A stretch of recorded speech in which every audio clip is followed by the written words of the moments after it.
कोण काटा बघतो? हा, लय लाजू नका, सगळे थुकाच लावतात. तिथं काही हायजीन वगैरे मेंटेन करायचं नसतंय, थुकाच लावायचं. तो काही सॉक्स घालून फिरत नाही महाराज. त्याला काटा रुतणारच आहे आणि त्याला थुका लावून पाहावाच लागणार आहे. आता मला सांगा, खरं सांगा, एका थुक्यात काटा दिसतो का?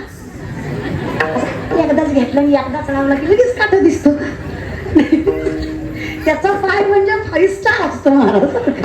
त्याच्या पायातला काटा बघाय त्याला 2-4 वेळा तरी खपल्या करायला लागतं. एका थुक्यात दिसणार आहे का दादा? असं 2-4 वेळा तरी थुका लावायला. आता काटा जिजाऊला रुतलाय. कोणाला? कोण जिजाऊ? हा, हाय तुम्ही, हाय हाय. तुकोबाची बायको जिजाऊ. पायात तिच्या काटा रुतलाय. त्रास जगाच्या मालकाला झाला. अखिलकडे ब्रह्मांड चालक, त्रैलोक्याचा नाथ जगन्नाथन, विश्वाचा परमात्मा, अहो जगत पत्त्या, तो जगाचा मालक, त्रैलोक्याचा नाथ, अखिलकोट ब्रह्मांड चालक, द्वारकेचा राजा, सिंहासनावर बसणारा, वैकुंठ सोडून आलाय आणि जिजाऊच्या मागे मागे मागे धावतोय आणि थांबवतोय जिजाऊला. कोण आहे पाठीशी बघावं जिजाऊने? दिसलाय विठ्ठल. आणि जिजाऊ म्हणती, कुणी बोलवलं तुम्हाला? अधिकार बघा ना. ते म्हणे, अहो काटा रुतला तुम्हाला. ते म्हणे, मग पाहू द्या. विचार करा कधीतरी, ज्याच्या चरणाच्या स्पर्शासाठी विश्व तळमतं. योग, याग, ऋतवैकल्य कितीही करावं तरी जगाच्या मालकाच्या चरणाचा स्पर्श दुर्लभच. त्या विश्वाच्या मालकाने त्या माय माऊलीचा पाय स्वतःच्या हातात घेतलाय. त्या पांडुरंग परमात्म्याने, अहो ज्याच्या सत्तेनं हे चंद्र सूर्य चालतं, त्या विश्वाच्या मालकानं त्या जिजाऊचा पाय स्वतःच्या हातात घेतला आणि स्वतःच्या मांडीवर ठेवून स्वतःच्या थुक्यानं काटा दिसला का पाहिला. त्याला पण एका थुक्यात दिसला नसावा. त्यानं विद्वान जर्याला लावला. सरपंचाला नाही पण सरपंचिनीला लय राग आला. पंढरपूरची तुमची नाही महाराज. सरपंच कोण? या जगात एकच मालक आहे. या जगात एकच मालक आहे आणि एकच मालकीण आहे. महाराज फार गोड सांगतात आमच्यासाठी. मृत्यूलोकी एक नगर, त्याचे नाव पंढरपूर. मृत्यूलोकी एक नगर, त्याचे नाव पंढरपूर.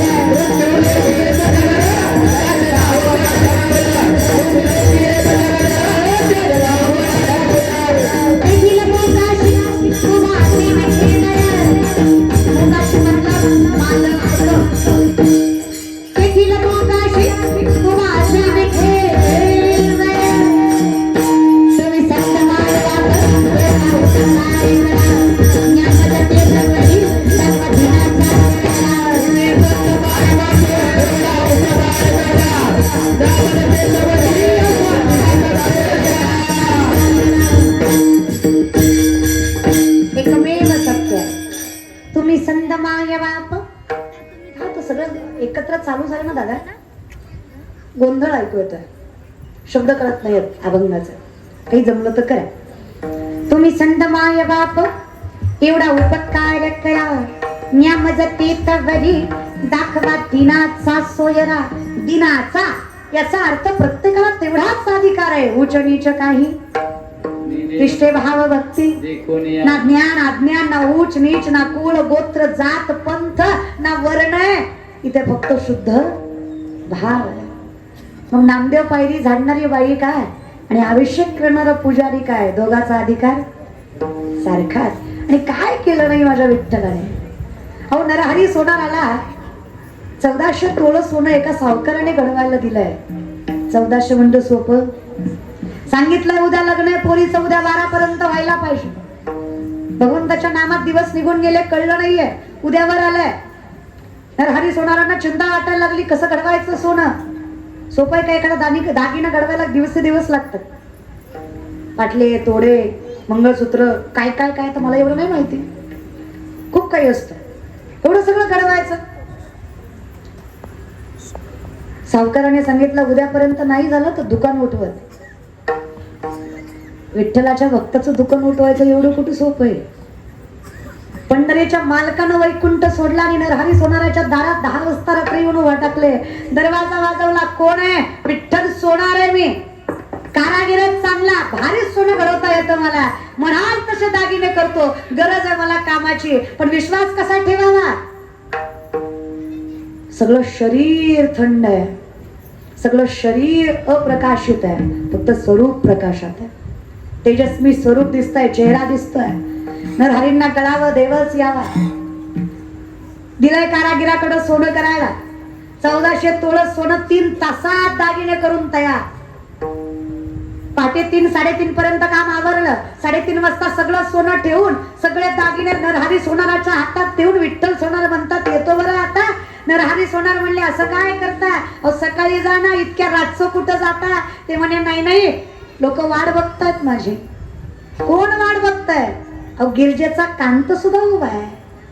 वाळवंटापासून महाद्वारापर्यंत सुरवरांची माती उभे सामर्थ्याने उभे टाकलेत सगळे उठवण्यासाठी. उठा पांडुरंगाचा दर्शन द्या सकळा, झाला रे नोदय सरली निद्रेची वेळ. उठा पांडुरंग प्रभात समय पातला, वैष्णवांचा मेळा गरुडा पायी दाटला. उभे सगळे वाट बघतायत माझी. नाही कोणी तर माझी बायको आहे, ती उठवते ना, ती काळजी करते. राही रखमाबाई तुम्हा येऊ द्या दया, सेजे हलवूनी जागे करा देवराया, सेजे हलवूनी जागे करा देवराया. हा अधिकार असतो दादा रखमाईचा. माय आपण तिचं स्वरूप आहे. करा ना विचार कधी केला त्या रखमाईनं विचार. 28 युगे झालं पाठीशी उभा आहे त्या विठ्ठलाच्या. तिनं जर अधिकाराचा, सामर्थ्याचा, बराबरीचा, समानतेचा विचार केला असता तर नसती उभी टाकली पाठीमाग. तिला विश्वास होता, रखमाई आहे मी, जगाची मालकीण आहे, पण याची अर्धांगिनी आहे. हिने नाही शेजारी उभा केलं तरी चालतंय, पण त्याची पाठ राखण करणं कर्तव्य आहे माझं. तिनं नाही तक्रार केली देवाकडं, नाही म्हणले देवाला, का हो विठ्ठला जगाचं न सांगता कळतं तुम्हाला, बायकोचं दुःख पण कळू द्या की, सगळ्या जगाला मदत करता बायकोला विक्री तरी करा की. मागं उभा केलं, माझा तुरुसवा काळा भक्तासाठी तुम्हीच पुढे उभं राहिले, मला मागं टाकलं, कळतं का तुम्हाला? दुःख विचारत तरी जा. विश्वास होता रखमाईला. पाठीशी जरी विठ्ठलाच्या असले तरी अर्धांगिनी त्याची आहे. मला गरज त्याच्या नजरेची नाही, त्याच्या विश्वासाची आहे. मला गरज त्याच्या प्रेमाची नाही, त्याच्या संसाराची आहे. माहित होतं रखमाईला, विश्वास होता विठ्ठलावर. नाही जरी माझ्या शेजारी उभा राहिला तरी विश्वास आहे मला, नजर न करता सुद्धा माझं रक्षण करणार हा विश्वास 28 युगे उभं करतो तिला. याच रखमाई येतात. आपल्या परंपरेत हे असं नातं तोडायचं, सोडायचं असं चालत, सांभाळायचं. आणि किती दिवस त्रास देईल ग माणूस तरी. एक ना एक दिवस आपली वेळ, आपलं सुख आपल्या पदरात. काळजी करू नका, थोडा विश्वास ठेवा. आणि आयुष्यात तुम्ही जशा बुद्धीने विचार कराल ना तसंच घडत असतं बघा. कधी पण लक्ष, सगळं it's all depend your mind. तुम्ही जसा विचार करा. तुम्ही जर नवीन गाडी आणली तुमच्या डोक्यात असेल ना, नवी माय घासली तर, नवी माय घासली तर, नवी माय घासली तर, घासत नसते, ठोकत असते. घासत असते होय, घासती नेसती घासत असते होय, ठोकत असते मला. तुम्ही सांगा, तुम्ही जर कॉन्स्टंटली निगेटिव्ह विचार करता, कायम तुमचा नकारात्मक विचार आहे, चांगलं घडणार आहे का? मग जाऊ द्या ना, घालून या भार राहिलो, जे व्हायचंय ते टळणार आहे का? होऊ द्या ना, तुम्ही चिंता करू बिलकुल नाही या विषयाकडे. नाही ना हरी सोनाराने चिंता केली, राखलं परमात्म्याने. आता परमात्मा काकड्याला आलाय. देवाच्या सगळ्यात जवळचा भक्त कुठला? नामदेवराय. देवाच्या सगळ्यात जवळ कोण आहे? नामदेवराय. नामदेवराय अभिषेकाला गेले. पुजाऱ्यानं अभिषेक करायचा आहे काकड्याच्या अगोदर, काकड आरतीच्या अगोदर. अभिषेक चालू झालाय.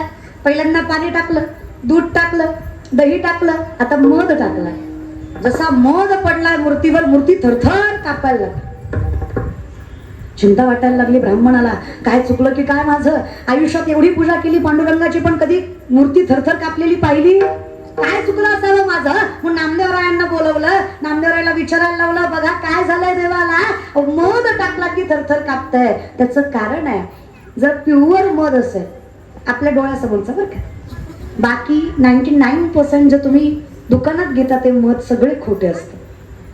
मध आपल्या डोळ्यासमोर काढलेला असावा, तो मध जर तुम्ही सकाळ सकाळी डोळ्यात टाकला ना तर अक्षरशः आग ओतल्यासारखी आग होते, पण डोळा स्वच्छ. मध हे जखम भरून आणायचं काम करतं, स्वच्छ करायचं काम करतं, पण त्याच्यामुळे झणकतं. जसं आयोडीन हे ज्यावेळेस आपण लावतो त्यावेळेस काय होती, जखम झणकते, पण स्वच्छ. अगदी तसं मध आहे. मग मध पडला की मूर्ती थरथर कापतीये. नामदेवराय म्हणले पुजाऱ्याला, तुम्ही जा, मी बघतो. सगळ्या समोर कसा बोलन देव महाराज काय. मग सगळे पुजारी बाहेर काढले, कडी लावली देवाच्या महाद्वाराची, आणि नामदेवरायांना असं कमरेवर हात ठेवून, अधिकार संताचा, कुठं गेलता सांग. काय विचारलं विठ्ठलाला, कुठे गेलता सांग. पितांबर कस काय जळलं तुझं, हात बघू. हात बघितलं, कसं काय चटके बसले हाताला, खरं सांग विठ्ठला. काय सांगू नामा तुला. नरहरी सोनाराला सावकार म्हणला, नाही झाले दागिने वेळेत तर बाजार उठवीन तुझा. माझ्या भक्ताचा बाजार उठवायचा सोपं आहे रे, आणि तो ही माझ्या भक्ताचा. सावकारानं गेलो दागिने करायला, पण घाई घाई होती रे, म्हणून गडबडीत लगड पोळली की हात भाजायचा, आणि इस्तू पडला की पितांबर जाळायचा. असं घाई घाईनं पितांबर जाळला आणि इस्तवाना हात भाजले. नामदेवरायाच्या डोळ्यात पाणी आलं, आणि नामदेवरायानं विचारलं, देवा किती करतोस रे, विसरतो का रे, विश्वाचा मालक आहेस तू. मानव स्वरूपात जातोस, हाताला चटके लावून घेतोस, पितांबर सुद्धा जळला की रे तुझा. अरे परमात्मा, द्वारकेचा राजास तू, पण भक्तासाठी राखावया भक्ती काज, नाही लाज धरीत, कसलीच लाज धरत नाही. तुकोबाराय म्हणले, देवा आठवतो का गेला जन्म, मी अवतार नामयाचा, मी नामदेवरायाचाच अवतार आहे. मी डोळ्यानं बघितलंय तू भक्तासाठी काय काय केलंय. मग तुझ्यासाठी अहंकार सोडणं जमत नाही का मला. काय केलं नाही सगळ्या. त्या जिजाऊच्या पायातला काटा. तुम्ही जागेवर आले का, तुम्ही जागेवर आले का, फिरत जा पण येत जा. जिजाऊ जिजाऊ, ती काटा पांढरा नव्हता का बघत, ते राग नव्हता का आला रखमायला, आली का हितवर आलते काय, राग आला रखमायला महाराज, राग आला. अहो जगाचं मालक आहे तुम्ही, सगळं कळतं तुम्हाला. नवरा सगळ्यापासून सगळं लपवू शकतो, पण बायकोपासून. म्हणून गावात किती बी टाईट कलर करून फिरला तरी बायकोला गोडच बोलावं लागतं, कारण बायकोला बरोबर माहित असतं किती गुणाचं आहे महाराज. त्याच्यामुळे बायको समोर लाईट डांगडिंग करायची नाही महाराज, बायको असते. आता काय सांगायचं तुम्हाला, अधिकार लक्षात घ्या. मग रखमाई माता म्हणले देवाला, देवा का हो, विश्वातलं सगळं कळतं तुम्हाला, अर्धा तास झाला हिचा काटा दिसेना. तुम्ही सांगा, देवाला काटा बघायला थुका लावायची गरज आहे का. माय मावल्या बोलत सगळे. नवरा बायकोचं भांडण लागलं, बायको म्हणली तुम्हाला माझी कदर नाही, तुमचं घरदार शेतीबाडी आई बाप बहीण बाळ सगळं मी सांभाळते, सगळं मी एकटी सांभाळते, मी काय काय सांभाळू. नवरा म्हणला सगळं मी सांभाळतो, तू फक्त तोंड सांभाळ. एवढं बोलता की ग माय आपण, इथं बोलत जा की, बोलत जा. अधिकार माय तुमचा. मी काय तुम्हाला शास्त्र विचारतीये का, उपनिषद विचारतीये का, वेद विचारतीये का. साधा साधा प्रश्न आहे माझा. देवाला काटा बघायला थुका लावायची गरज आहे का.